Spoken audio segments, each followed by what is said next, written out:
We are your trusted source for the latest information to help you get and stay healthy naturally.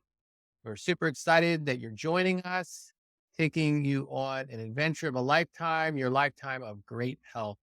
You're going to get information, strategies, and the latest research on how to live a better and healthier life. Just a reminder that this information on the show, it's intended as educational information only. The information given here is designed to help you make informed decisions about your health and is not intended as a substitute for medical treatment.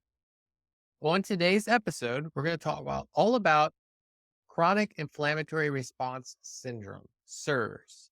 So let's jump in and let's talk about number one, what the heck is CIRS, Dr. Steph? Well, as you said, it's an acronym that is stands for chronic inflammatory response syndrome. So this is a name for a cluster of expressions of various symptoms, syndromes, quote unquote named diseases. Um, and it's related to something called a biotoxin exposure and an inability to clear it. So let me just quickly go through a few definitions and it'll make sense because it's a pretty complex, chunky subject. If you're just getting into this and hearing about this for the first time, it can be pretty overwhelming. So, a biotoxin is a toxin from a living thing, right?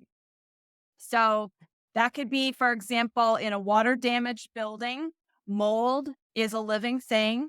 That could be, overtaking the drywall, the material, and in its metabolic process of consuming and munching on whatever it's munching on, organic material in your house, it is going to be off gassing its metabolic waste, right?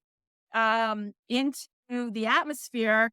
And that is a toxin for humans, right? Other sources of biotoxins would be bacteria, yeast, or fungus growing in you, producing their own metabolic waste or toxins. It can be algae. So, some people in Florida have heard of something called red tide.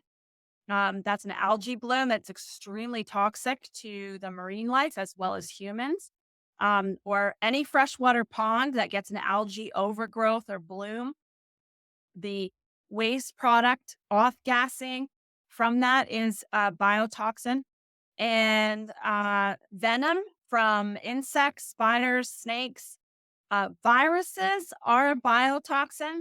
And vaccines can be a source of biotoxin because obviously, if they're shooting particles of viruses that are cultured in infected cell lines, there's going to be metabolic waste products and particulate that is going to get into the system that will cause a reaction.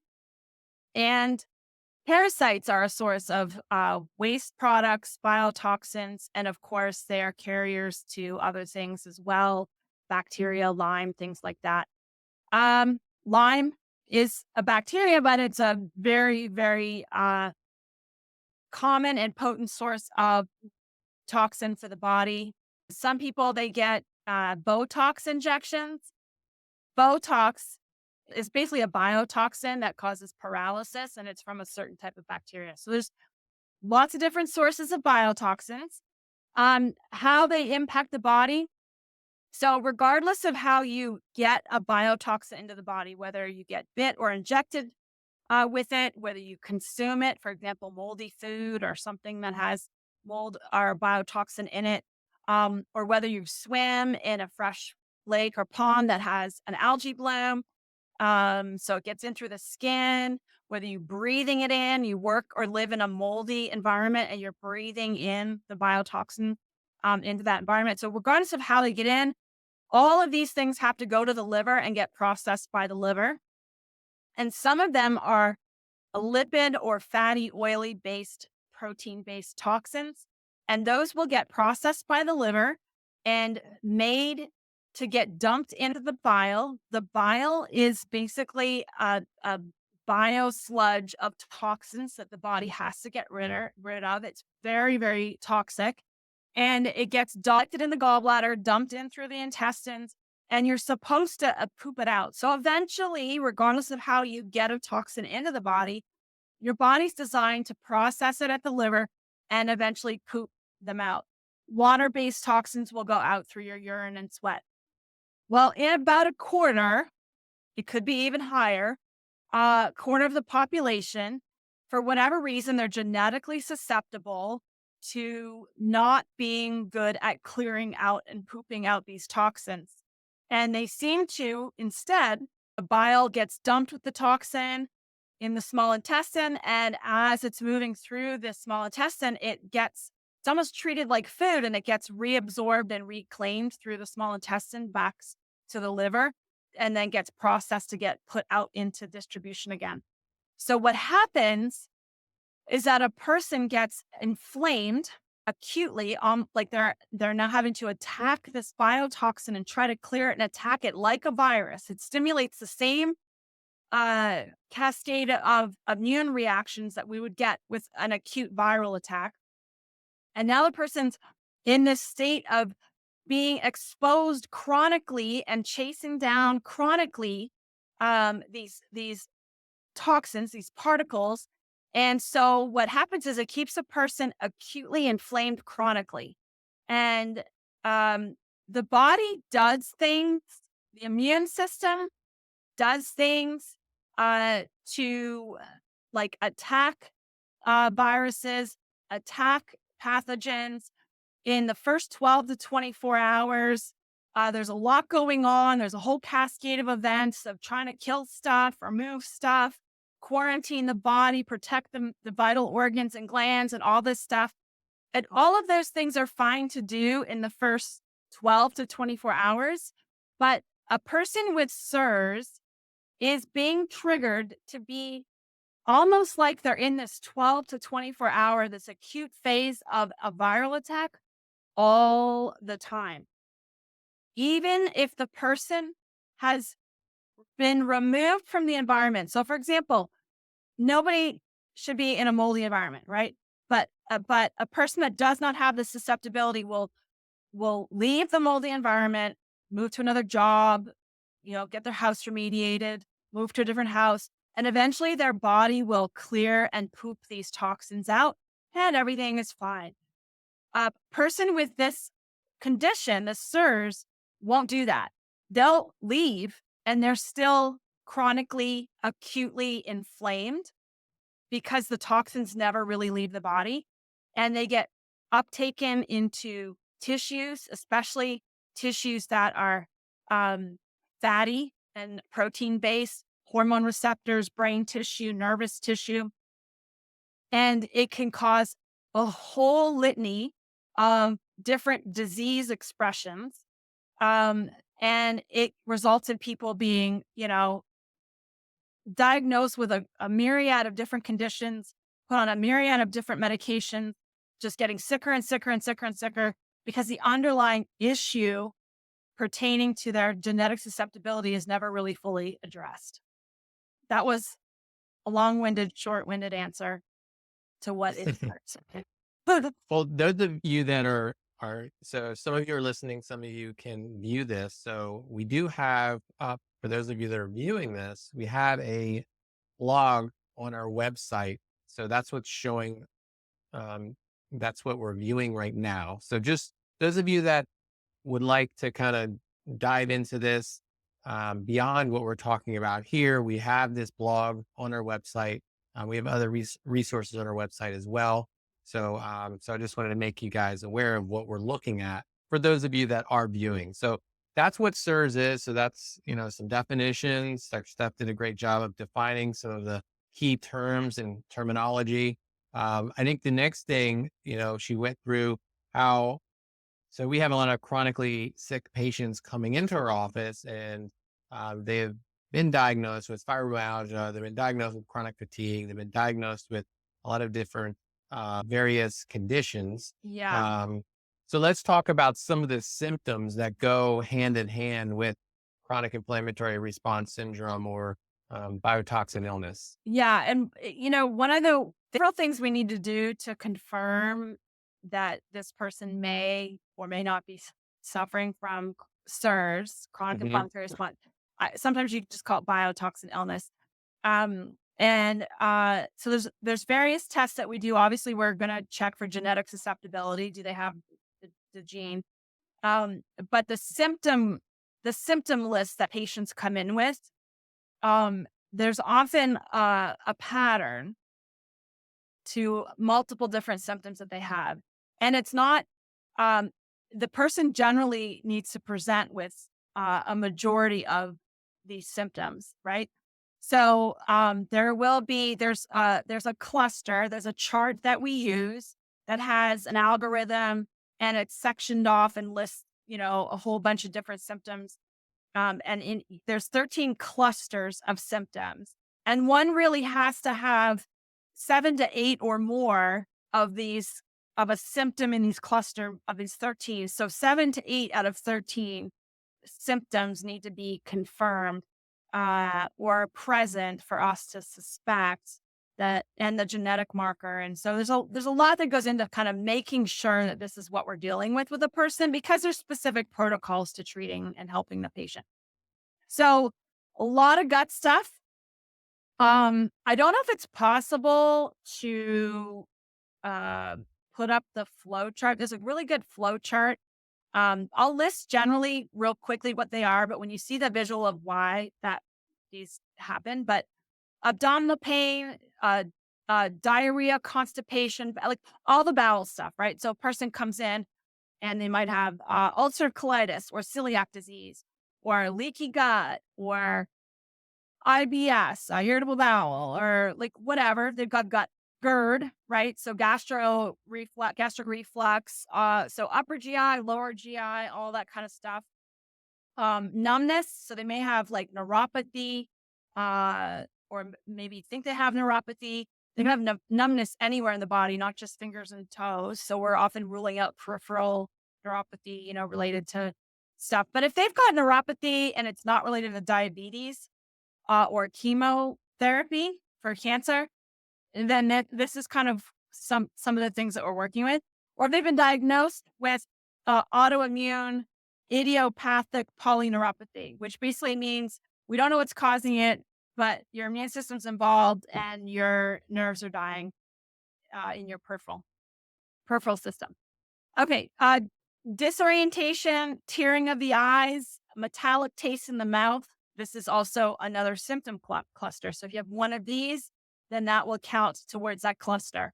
Congested sinuses, pretty much on a regular basis, they shortness of breath. So not all the time. Now, any of these symptoms, if you've ever had them or currently have them, count towards this, because sometimes symptoms will come and go, right? So a person may not have shortness of breath all the time, but every once in a while, like randomly, they just kind of like have a hard time getting up the stairs. And they could be like a generally considered a physically fit person, right? It's not because they're obese or whatever, and they just like easily get out of breath. Um, Impaired memory, decreased word finding. This is implicating brain function. Body aches that may not be, you can almost throw like anybody that's been diagnosed with fibromyalgia, they just complain of body aches that just don't kind of like they're not related to trauma or anything specific. Weakness, headache, like light sensitivity, decreased assimilation of new knowledge. So that's another symptom cluster. So if they have one of those listed in that symptom cluster, that's a positive point. Skin sensitivity. So some of our patients just like they feel like they've got stuff crawling in their skin, or if you touch them, it like hurts even though you didn't touch very hard, or it's like painful to just rub. And it may be very mild and like hardly noticeable, or it might be completely like hyper severe. Tingling, that's a symptom cluster. And then another symptom cluster is like ice pick pain. That's like sharp stabbing or zingers, I'll call them. red eyes or blurred vision, night sweat, particularly night sweats, but they could just be kind of random sweats whenever. Different from a hot flash where you feel like hot, but it's almost more of a dry heat. This is where like they actually break out into sweats. Mood swings, regardless of age and regardless of how healthy a person looks or doesn't look. These CIRS patients, like at some point, often hit a wall and they become diagnosed with chronic fatigue syndrome. Debilitating, disabling fatigue is where this can go if it's not handled quickly. The next symptom cluster is vertigo, static shock. So, when you go to switch on a light switch and, you get a spark or something like that. And then another symptom cluster is just a difficulty with concentrating. You can even get misdiagnosed is very common with ADD, ADHD. So a lot of these people are on meds for that. And they just really can't focus because their brain is just so full of toxins and inflammation. The next symptom cluster is excessive thirst, confusion, or a cough. And the cough is not necessarily a productive cough. So sometimes people just like have this like non-productive, like whatever. It's just, and again, it may come and it may go, but it's not like because, oh, I have a cold. You know what I mean? Like I'm got a sick or with a flu or something. Difficulty regulating body temperature. So, the person could have a hard time with cold. They can have a hard time with heat. We have patients that complain that their hands can become blue because they respond so dramatically to cold, or their fingers and hands are cold even when it's like normal room temperature. And there's reasons why all these things happen physiologically. Increased urinary frequency. And then, so sometimes it doesn't matter how much they drink or don't drink. They're just like peeing all the time. Like they're like, I'm trying to stay hydrated. I drink 2 liters of water a day and I just like pee it all out and I'm still dehydrated. And then appetite swings. So they may go through periods where they're just not hungry at all, not in the mood to eat, whatever. And then there may be other times where they're just like ravenous and can't eat enough. It's like they check all these boxes and they've been put on medications for all these different things like neuropathy, tingling. Oh, they get put on gabapentin. Okay. They may get put on gastrointestinal medication, GERD medication, or patients are dealing with something related to CIRS biotoxin issues. They may be taking headache medication. They may be put on hormone medication. So this is a flow chart that we use. If you go to the top left corner, and this is readily available online, Dr. Shoemaker is a medical doctor from the Eastern Shore here in Maryland who kind of figured all this stuff out, 80s and 90s. And he's full-time research now and expanding how to help these patients even to this day. But this is a flow chart that they created as far as like the pathway and then the disease expression that happens the longer this goes on, right? So on the left side, that arrow that goes down, that's depicting literally toxin in, liver process, poop it out, toxin out, right? So toxin in, toxin out. That's what's supposed to happen. The body's supposed to clear all this stuff. The whole rest of the flow chart with the other 2 blue arrows is what our patients often deal with. And this doesn't even show everything, but what happens is the patient, their immune system is exposed to a biotoxin and it responds like it's a virus. It responds almost like it's an acute viral infection, right? It's an acute viral attack. So the person gets triggered to stay in attack mode all the time instead of just the usual 12 to 24 hours of a flu. Okay. So they're acutely inflamed chronically. And so there's certain immune markers that we'll look for. But over time, there's things that happen like when you're acutely attacking something, your body will secrete, your immune system will secrete certain proteins that cause you to shut down your small blood vessels, right? Your capillaries. And that is to help kind of self-quarantine and protect vital glands and organs in your brain from infiltration of whatever the immune system is trying to attack. And that's fine for 12 to 24 hours.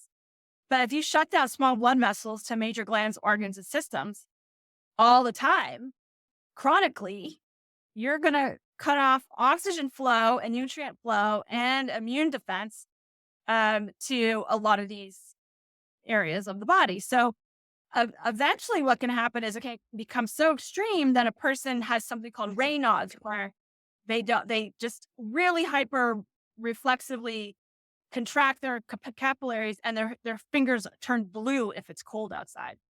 Like I'm literally seeing like blue purple fingers with no circulation.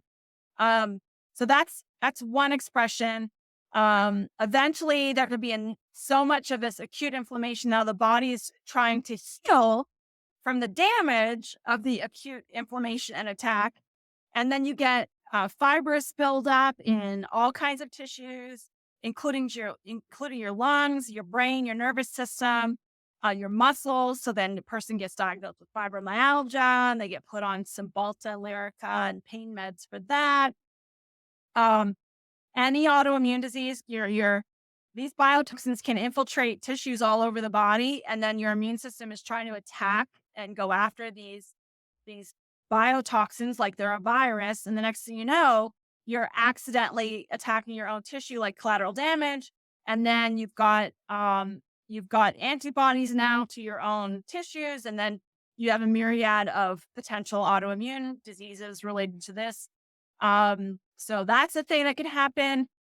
Sleep disturbance. So we have patients who can't stay asleep, can't get to sleep, can't stay asleep or get to sleep. For various reasons, chronic pain, just random chronic pain. So that people are on pain meds and things like that. But because of the impact of this acute inflammation chronically on the brain and the glands of the brain, essentially, I'm like really simplifying it just because it's a lot. That causes dysregulation of the entire endocrine hormone system. And so now you have to decrease endorphin release. So now you have potential for chronic amplified pain, right? Even things like failed back surgery could be possibly related to this because the back surgery is not really dealing with the real problem, right? The pain is heightened. All the gastrointestinal problems, like I talked about before. So anybody that has any kind of chronic SIBO, gastric reflux, irritable bowel, celiac, ulcerative colitis, leaky gut, all kind of potentially related to this, the brain downregulated. Prolonged illness. So I've had some patients that have had this that just feel like every time they go into this. I had a patient, for example, who worked at a hospital and there was confirmed mold in this hospital. And every week she'd go in on Monday and she'd get sicker and sicker and sicker. She always felt like every week she had the flu. Like she was just run down, her lymph nodes were swollen. She just felt like completely depleted. And then she'd go home and spend 3 days in bed just recovering from this sickness so that she could get up and go to work and do it all over again. Like that was her whole life, right? So prolonged illness.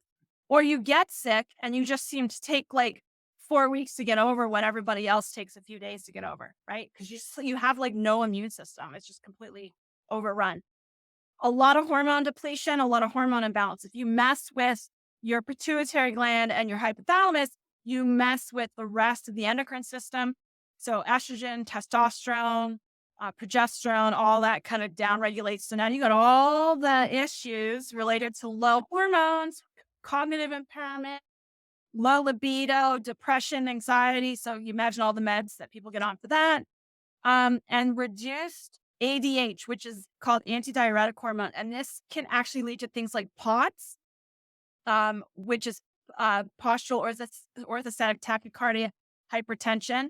And so basically what happened, or syndrome, sorry, what happened is this person can't regulate pressure very well. So this is the person who drinks and drinks and drinks and drinks and doesn't stay hydrated. They just pee it out like a sieve, right? Or they get up really quick from a seated position and they get like super lightheaded. They cannot keep their pressure properly regulated. And that's a hormone balance problem. So there's all these myriad of symptoms that a patient comes in with. They check off gut symptoms and head symptoms and sleep problems and blah, blah, blah. And like their list of 10 medications and 20 supplements they're taking because they tried all these things and da, da, da, da. And it come to find out it may be this is their underlying problem. So, so a patient that has these symptoms, like how do they know that they have this condition? Like, how We do we have to test assess. for it? So we will do our history. We do a very in-depth history. I think our intake form is like 18 pages long or something because we're trying to get a complete picture, right? Have you traveled in or out of the country? Like we're looking for uh potential uh exposures to biotoxins, and then we're looking at your history and your symptoms list, right? But we will cross-check you through the CIRS cluster of symptoms. That's part of your history. We will ask you about different exposure potentials. So we'll ask you about, like, your current home. But remember, this is a person who could have left a job or a school or an apartment that had a terrible mold problem. It's 10 years ago and they're Hmm. still swimming in it, So right? it's cumulative. So it could be like, Well, it's his. yeah. So it could be like you said, Could be from growing childhood, up. Yeah, right? you're in a school that was Yeah, moldy. we Or, had a yeah. patient who I started seeing her in, I think, her 50s, and she'd been dealing with like eczema, which is terrible, terrible eczema since that she was in high school. We ran some of the tests and, to confirm genetic susceptibility to this. She had autoimmune thyroid condition. She had eczema since high school. So the questioning went all the way back to then, right? Okay, you were in high school. Did you grow up in a house that had water damage? Had you been somewhere where you were also having like bowel issues from maybe, getting parasites in the water or something like that, right? Um, it turned out that she went to school. She was, I guess, in a school from that was like middle school all the way through like 8 years in this school, right? The year after she graduated, they closed the school down and condemned it for mold. So who knows how long the school had mold in it before they finally condemned it.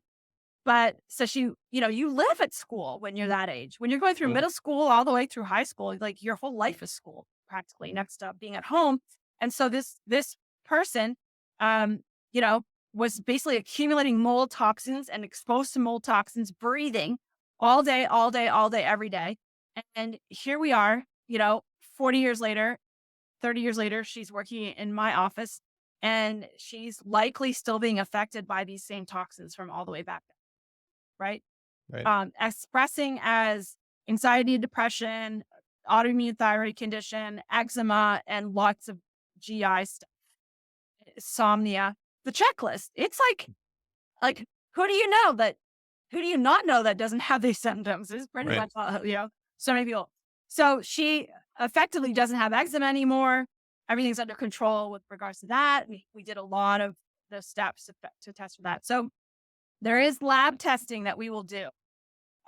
Initially, we don't run the test, like the whole entire test suite. I just screen to see like, oh, is this a likelihood that we're dealing with it? So we run the genetic marker. There's a genetic marker that we run to confirm if this is one of the genes that's been established in current research that could be a potential high susceptibility. Um, and then I will run a couple of the acute immune protein markers to see, are they acutely inflamed? Do they have the genetic susceptibility? And then do they have the symptom cluster that would flag them for, okay, this is likely a problem. And then our job is to then work them up with the rest of the tests and find out and root out currently what their current big biotoxin exposures are that they may be getting present time. The biggest things for people are mold or bacteria in water damaged buildings, whether it be their home, school, workplace, whatever. So we have to rule that in or out. The other one is parasites. or mold or fungus inside. Okay. So that's another big thing that we can test for later to root out what they have going on that end. So it helps us. We need to eradicate and eliminate current sources of biotoxins. And then the other big biotoxin exposure for people that I have never seen so much, of this presentation as I have since COVID is COVID, but also the vaccine.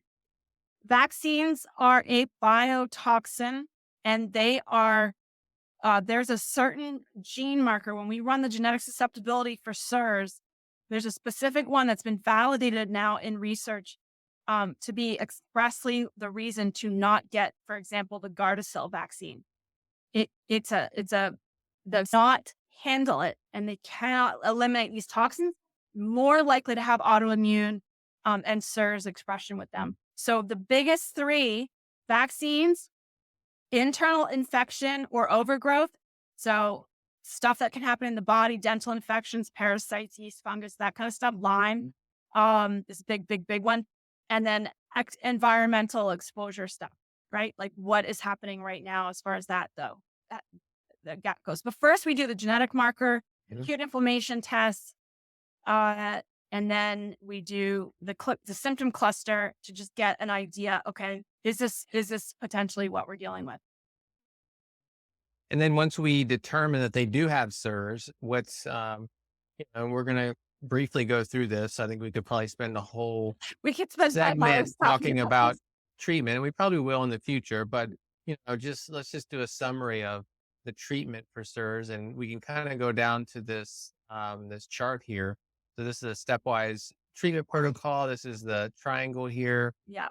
starting at the bottom, working our way up to Yeah. the top. So I don't want to get into the super specifics of this because this is like a whole conference here. But obviously, we want to determine and work to handle or eliminate the current exposures, right? So if there's mold in the house, we have to work to get that remediated. Or if you don't own the place, move out. You know what I mean? If there's parasites or internal infections, we have to work to eradicate that appropriately. If there's vaccine issues, we just work with a lot of the treatments we have to lower inflammation and try to get the toxins out. So you try to, there's not much we can do about a vaccine someone's already had. The big thing for me going forward is if you test these are valid for medical exemption for future vaccines because you have a genetic problem with these things. So then handle future exposures. Then there's how do we get the toxins out of you? These people don't poop toxins out on their own. They need binders. Okay. Sometimes it's a prescription binder that is needed, which will latch onto the toxins in the bile and not permit them to reabsorb them back into the body. So they finally get to poop stuff out. Right. There are natural ones. I'm not going to get into all the different binders. The point is the person needs a binder and they're probably going to be put on binders for a while. And then if they do have parasites and all kinds of stuff going on, we don't even start killing those things until we get toxins starting to get out. So we're not creating a whole pile more toxins that the person can't get out and they're going to be miserable. Then we have to work on getting inflammation down. So there's protocols like IVs, nutrients, herbs, supplements, diet. Diet has to change. There's certain triggers that will make this worse once this is already a problem. Gluten being one of the biggest, but there's other things as well. So we have to address diet. And then we're just troubleshooting things like hormone issues. So there's like a whole kind of list of things to go up until we can get a person to a point where they're not suffering with acute inflammation. Their immune system's allowed to recharge. Now their system can also regenerate to some degree. We get their brain working again, no more brain fog. This process is not a quick fix. They're already coming in on 15 different prescriptions. There's no quick fix medication. There is a process of peeling the onion, undoing it, working the body back, and it can take 6 to 18 months to help a person feel like they're coming back to normal. It just is what it is. The disease happened, over their lifetime. So we got to be realistic with when we're going to see results. Yeah. And so, well, great. I think that's a good place to end off. So you've been listening to Living Health Live. We've been talking about chronic inflammatory response syndrome or biotoxin illness. So I hope you guys got some great information from today's webinar and learn something new. Now, if you guys have questions, health questions, you can always send them in and we can include them in future podcasts at info@mylivinghealth.com. So if you want us to touch on a certain topic or answer a particular health question, that's how you can participate in future podcasts. Just email us those questions at info@mylivinghealth.com. And we will see you guys in the next episode.